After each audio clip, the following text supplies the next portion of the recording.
Ya, bersama saya sekarang ialah Cik Badrul Daud, seorang pengarah program pada hari ini menaik program Arts for Palestine. Semalam masuk TV kita. Alhamdulillah, semalam dapat liputan di Berita TV juga.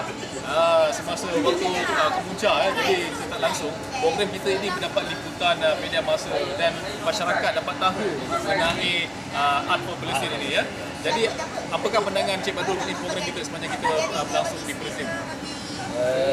Kita pada awal ini banyak promo, mana kita telah berjaya untuk mewawarkan hasil seni kita, sumbangan orang-orang seni kepada rakyat.